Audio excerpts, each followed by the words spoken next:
مش كل اللي بنحبهم لازم نلزق فيهم.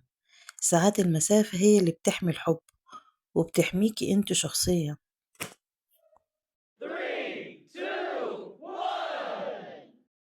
أنا تعبان نفسيا من كل اللي حواليا. اعتزل ما يؤذيك. يا عم بقولك تعبان، اعتزل ما يؤذيك. يا خلق هو بقولكم تعبان، وانا بقولك اعتزل ما يؤذيك. طيب حاضر، بسيطة خالص. هروح دلوقتي حالا اقطع علاقتي باهلي وولاد وشوية من اصحابي وعم حسين جارنا راجل مؤذي، هقطع علاقتي بيه. بس انا لو مشيت على الروشتة السحرية دي انا هروح ادفن نفسي تحت اول صبارة. طب بصوا يا جماعة، كل الناس بتقولك اعتزل ما يؤذيك، ابعد عن الطاقة السلبية، خليك في راحة بال دايما. تمام جدا، حلوة قوي الكلام. بس سؤال بريء كده، طب لو المؤذي ما ينفعش اعتزله اعمل ايه؟ لو المؤذي مش زميل شغل ولا صاحب دمه تقيل، لو المؤذي ام او اب او اخ او اخت او ولاد او زوج او زوجة، ساعتها اعتزلهم ازاي؟ اروح فين واعمل ايه؟ الموضوع مش دايما سهل زي ما بيقولوا في بوستات التنمية البشرية.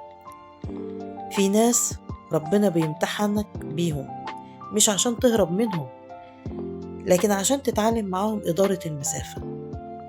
أيوة، إدارة المسافة. مش لازم تعتزلهم جغرافيا، لكن ممكن تعتزلهم بالهدوء. تبطل تحكي، تبطل تبرر، تبطل تتوقع، وتسيبهم يتكلموا زي ما يحبوا. ساعات الاعتزال مش خروج من العلاقة، هو بيكون خروج من الدور اللي بيأذيك جوه العلاقة. مثلا لو المؤذي أمك، طبعا مش هتقدر تقطع علاقتك بيها، بس تقدر تتعلم تتعامل معاها بدون ما تستهلك نفسك. ترد بحنان بس بحدود، تسمع بدون ما تدخل جوه الطوفان. طب لو أخوك أو أختك، مش لازم ترد كل مرة، ولا تشرح ولا تفهم ولا تبرر. في كلام بيبدأ ماشي يا سيدي وينتهي ربنا يهدي الجميع. وطبعا في الآخر ما تنساش إن المؤذي ممكن يكون أنت. أيوة، ساعات إحنا بنأذي نفسنا بصمتنا وإصرارنا على ناس خلاص وضحت نيتهم بس برضو متمسكين بيهم. ساعتها لازم تعتزل نفسك القديمة اللي بتستحمل زيادة عن اللزوم. الاعتزال مش دايما انسحاب، الاعتزال ساعات بيكون ترتيب داخلي بينك وبين روحك.